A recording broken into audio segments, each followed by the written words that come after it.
Well, here at the beginning of 2023, you're probably wondering, how do we invest that's different than 2022? Well, we've got a lot of things that are different. Inflation is different. Interest rates are different. What does that mean for your portfolio? We went right to the expert. James Martielli from Vanguard Investments joins us. Happy New Year, my friend. Happy New Year to you, Joe. Happy holidays. Great to be here. Well, let's dive into this. You know, you've got all this great economic team at Vanguard. I know behind you. They send you reports, I'm sure. Yep. What do they see in their crystal ball for 2023? Does it look like more of the same?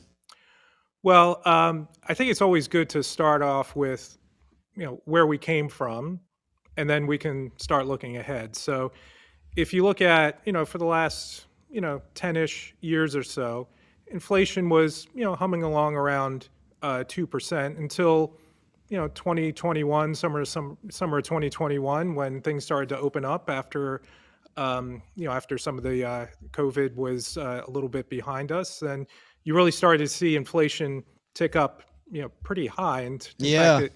it hit, gosh, about 9% if you measure it by, they call it this consumer price index back in June. Now, the good news is it's starting to come down a bit. In fact, we just got another reading this morning where that's a touch over 7%. And if you look at inflation, there's really two main drivers when you're taking a look at it. One is the goods, so it's the things that you buy, and then the other thing is services. So if you're looking at, well, what's starting to come down, a lot of it's been the goods section. I'm sure you've seen it. Filling up your tank of gas, it's not Yeah. quite as expensive, so that's starting to come down. We think in 2023, some of the shelter type of expenses, so rent and home, that will start to come down. And what's a little bit sticky, as they might say, is actually wage inflation is still hasn't really come down on the services side. So that's a long lead up to saying we don't think the Federal Reserve will get to that 2% target that they're looking to get to long term by the end of 2023. But we do think there's going to be some meaningful progress on lowering inflation. Maybe it's a touch north of that. Maybe it's like a 3 or so by the time we get to the end of the year. Do you think then the Federal Reserve is done? Well, market expectations would say the meeting coming up this week, many folks in the market were saying, yeah, we think it'll be another 0.5% increase, Okay. Wow. Yeah. which would, get us to 4.25 to 4.5% type of range. There very possibly could be another increase in the cards in 2023, and then it's kind of like a wait and see what happens. So that's kind of where our base expectations would be. I asked that question, of course, because on our show we talk about, don't play these games, right? We let the economists play these games, like deal with the chips where they are. Let's talk about where the chips are, because in this higher inflation environment, it's good to hear the grocery store, the gas pump may be down, hopefully for a good long time, James. But in this environment, do the opportunities change? Do we get defensive in a different way with our investments? Do we start looking at some of these categories that we've invested in maybe a little differently? Well, the nice thing about kind of working at Vanguard and the philosophy is it's a kind of a timeless and universal, right? So we would advise folks or suggest to folks to focus on the things that you can control, as opposed to trying to worry about the things that you really can't control. And there's some really basic principles that we would encourage folks to really consider, no matter what the environment is. So, the first thing we would say is, ask yourself, what are the goals that I have for this investment? Is it, a longer term, medium term, short term? And then the next thing is, do I have the right balance or mix of assets that align with what those goals and time horizon is? The third thing, one of the few things you really, really can control is your costs. So be mindful of your costs and, that's the one thing that you have that you know for certainty. You don't know what the markets are going to do, Yeah. but you are going Yeah. to know what you're going to pay. And then the most difficult thing, easiest to say, but really the most difficult thing is having that discipline and really trying to tune out all the noise and the headlines. And if your goals haven't really changed, um, and maybe you do a little bit of rebalancing perhaps, but more often than not, like sticking to that plan and having that discipline. And maybe if you can't do it on your own, maybe having some good high quality low cost advice might be helpful to keep yourself from being your own worst enemy in many instances. um, I like to our founder Jack Bogle has a plethora of quotes to choose from, but one that comes to mind is uh, "Don't do something, stand there." So oftentimes, that could be some of the best advice. I love that because just as humans, as you know, James, we, in every other aspect of our life, I think action is what wins the game, right? If we go out and do something, but truly, if we do that with our investments, I feel like your investments are going to work with their lunch pail. And if we keep interrupting them on the job, it's kind of like you and I getting interrupted by our boss on the job. It's annoying and it doesn't help. I like that one. I like that, Joe. It's a good analogy. When it comes to interest rate fluctuations, there's a bunch of people that may be listening to you and I right now, or watching us on YouTube or on Fireside where we're live, that should have been in bonds all along, keeping that long-term approach, that might have said over the last few years after the destruction in that area, forget it. Are bonds back? I mean, should we really be focused back in bonds with interest rates being back to, closer to normal levels? Yeah, I mean, we believe bonds, and to clarify, broadly diversified, Yeah, low cost, good point. and especially when you're talking about the ballast to your portfolio, investment grade bonds play a role in many diversified portfolios.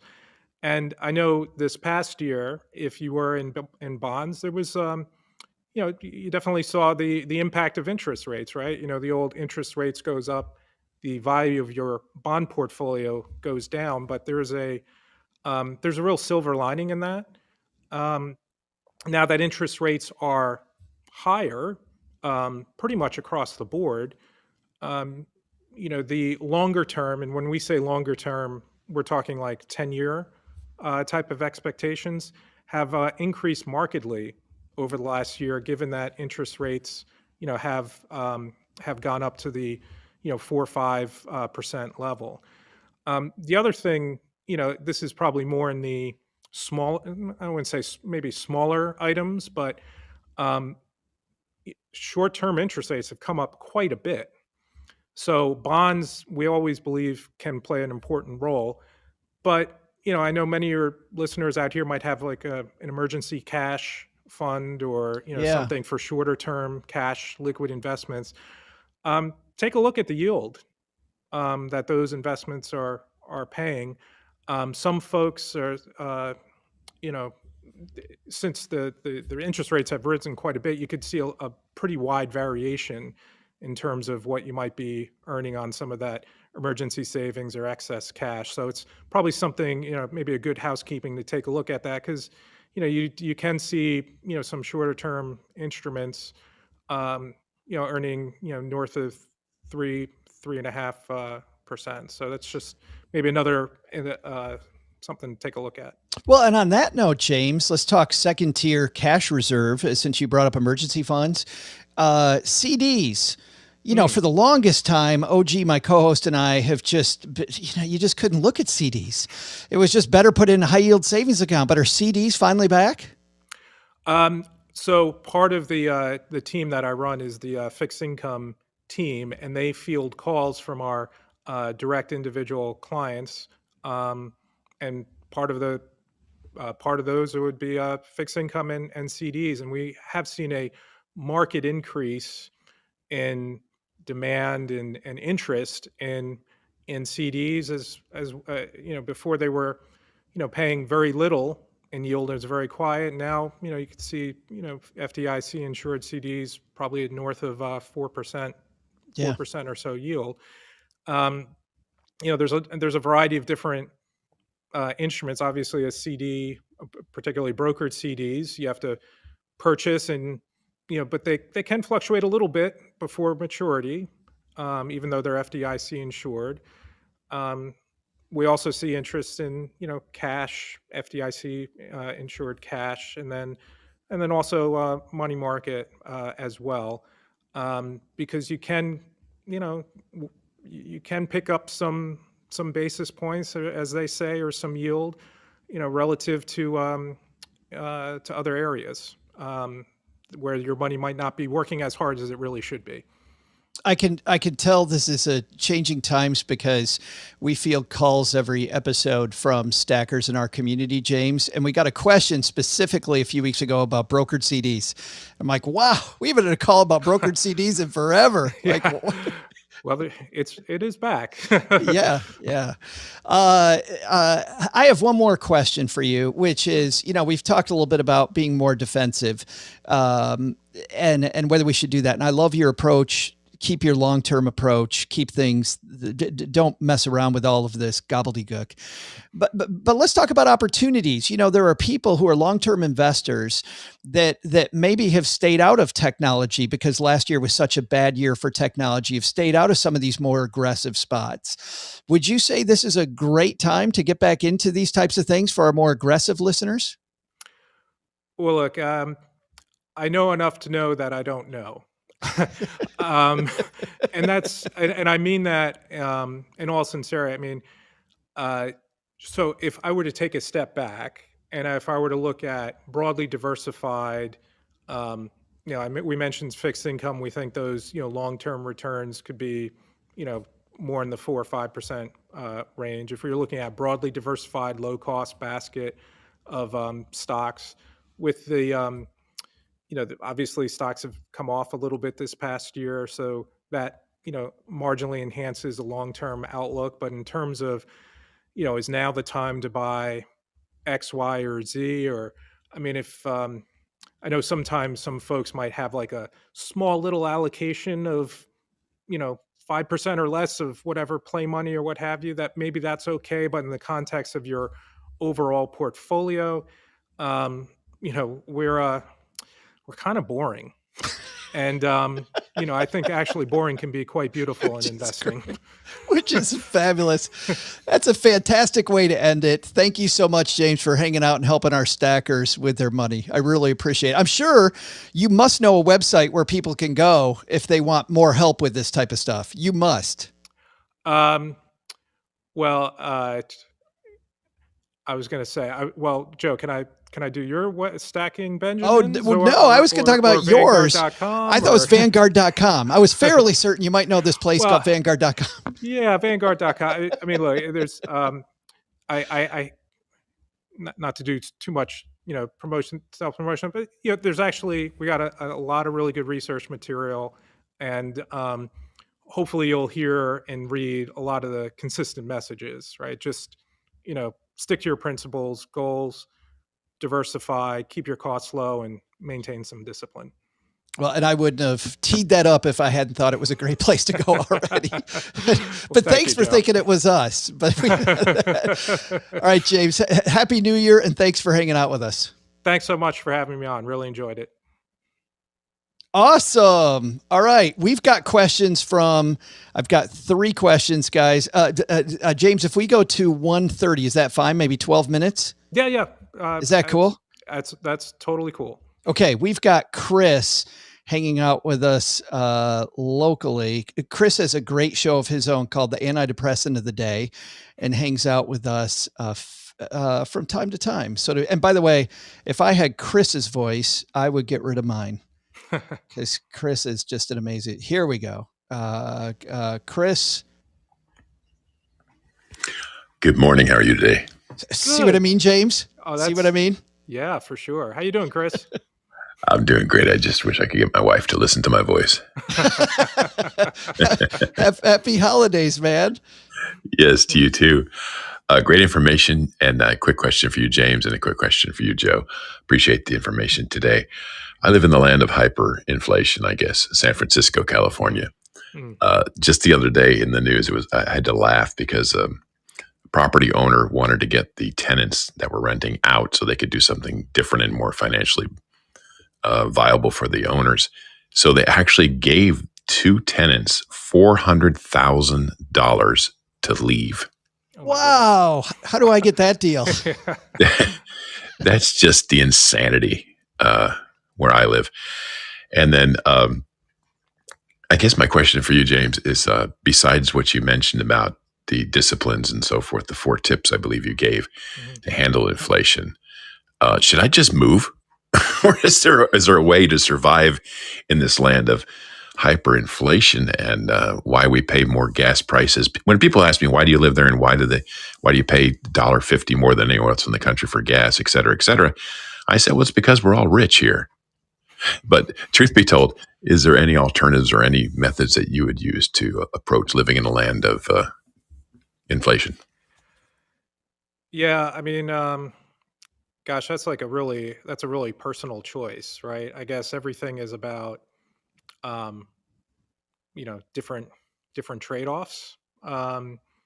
So uh, yeah, I mean, if you're obviously you're in San Francisco, you're in you're there for. I mean, there's something there for you. I guess maybe one thing, and and this is probably a little bit more general, not just necessarily for folks in certain areas. Um, I personally find just like writing things down can be very helpful, and like writing down like priorities and just kind of going through like what do I really want to, um, how do I allocate my resource? Where do I really want to spend my money on, and is this really important to me, or is something else really important? Sometimes that can help with some clarity there, but um, No, I I mean, love that. I love that information. I love that advice because that's exactly how we've been able to survive here since 1995 is priorities. I love that information. Thank you. That's a confirmation. We eat out maybe once a month instead of, 3 times a week. So, yeah, we make our priorities. Thank you so much, James. I appreciate the clarity. And Joe, before I go, one question for you. Yeah. I love the $100 bill on your wall in the background. How do I get several of those? How will they cash? Are they negotiable? I take this to the bank about once a week and they still won't cash it. I don't know what the deal is. I think the place I got it from was called Iconic. You know how I found it? This is horrible. Facebook advertisement. It was it was one of those ads that just targets you. In fact, we took a social media course through MIT. Actually, that was a flex if you didn't see it, but it was great. And what they said was one of the things they put us through was take a look through your Facebook ads. Do you like them or not? And all 35 of us in this class said we love our Facebook ads. And he said, how scary is that they know you that well, that it's specific for you. So yeah, I saw that when we were changing studios, and I'm like, give me the biggest one I can possibly get. That's fantastic. Maybe someday they'll catch those. Yeah. One last final thing. Thank you for your indulgence. I remember years ago in the 80s, I guess, inflation had hit really hard. And I guess it was 30-year fixed interest rates, mortgage rates were knocking at 18%. I remember 21% once. So when people say, oh my gosh, 6%, I have to chuckle. But anyway, thank you so much. Have a great day and a great holiday. Thank you. Well, thank you, Chris. And I think about that long period too, James, where 8%, 7-8% was kind of the norm. Felt like forever. Yeah. In that 7-8% range. So I'm like, oh, how cute. I'm with Chris. Yes. We've got a question from YouTube. Dividend Gypsy, who says he used to be a Vanguard crew member, by the way, said he's excited to hear your thoughts. Says, what's your view on whether active bond managers can add alpha in a rising rate environment? So let me explain to all of our newbies what the heck Dividend Gypsy's talking about. Alpha means can a bond manager who's actively trading make a real difference in this environment that we're in right now with the teeter-totter, James, you talked about earlier? Can an active manager maybe be better in this case than the passive manager or the passive approach? Yeah, so I'd zoom out and not necessarily focus in on the environment specifically. And I would say, yeah, I mean, there are managers out there that can add value. it's really hard to identify them ahead of time.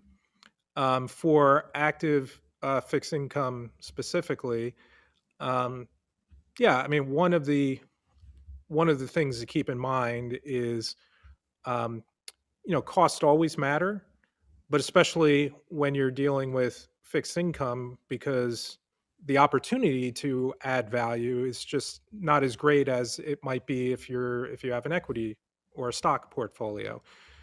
Um, so, uh, yes, there is an opportunity, but it's not easy. We do think, again, from Vanguard, we have active strategies, we have index strategies. Um, the hallmark for um, our active fixed income strategies is, um, first of all, the expense ratio. They're very low cost. In some cases, they're actually lower cost than some other index products, and they have a broadly diversified way of trying to add value. So it's not just putting all bets on one particular area. Um, so that's a high level summary. It's possible, but it's if the one thing I like to say about active management, there's only one thing that we know for sure, and that's at some point it will underperform, right? An index. So it's more a question of how are you going to react? Are you going to, so in order to get the value of an active strategy, you have to have the wherewithal to, go through some of the inevitable ups and downs. So if you don't have that for starters, then probably not a good idea to even, consider active. But if you do have the wherewithal and you mind your costs and look for, some uh, you know some managers out there, it's something that can add value. I do get a little frustrated when one of our stackers decides to go with an active manager and then gets frustrated when it deviates from the index. Because to your point, that's what it's made to do. Yeah, and sometimes the deviations aren't always positive. Yeah, good point. Tracy, by the way, who helped us set up, I just did a road trip, James, with a book that I wrote. And Tracy helped us set up our event in Aurora. So I'm glad to see a question from YouTube from her. And Tracy, by the way, I was thinking about you. I've got an email coming your way.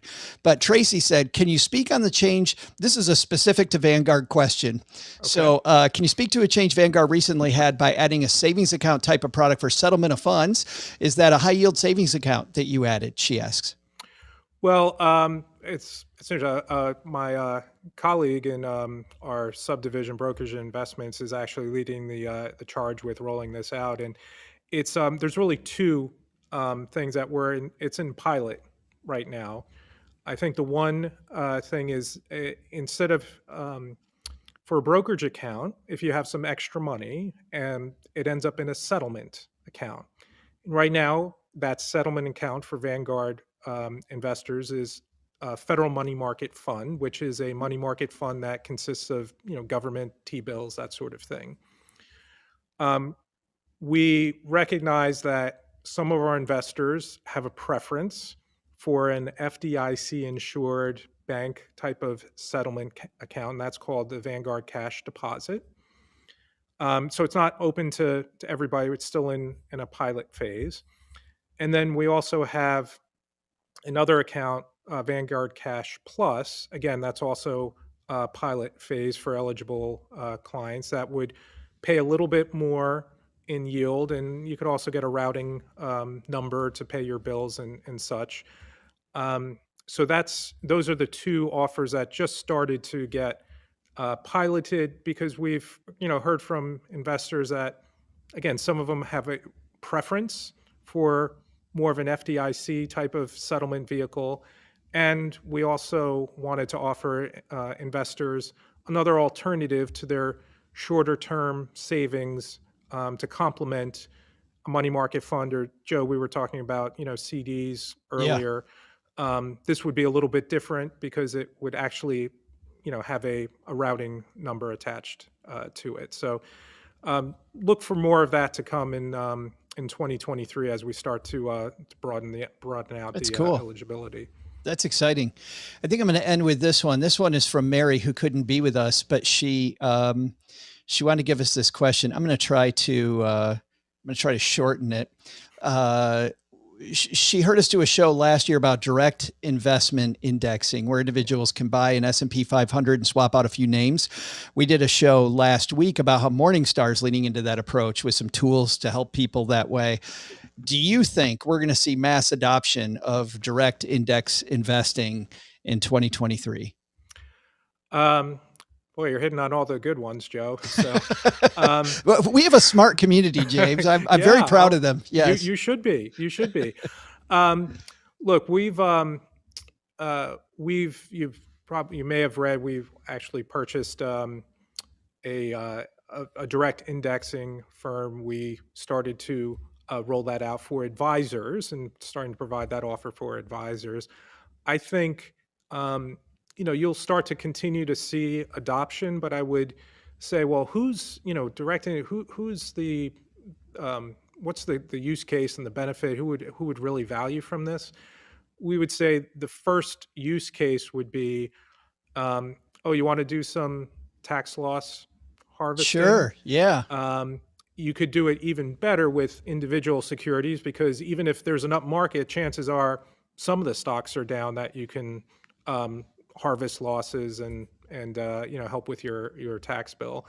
And then the second use case is, for folks that really have a preference, or they like, I don't want to purchase these particular securities, or I am an executive at this company and I have a big slug of stock and I want to build a portfolio around this particular slug of stock.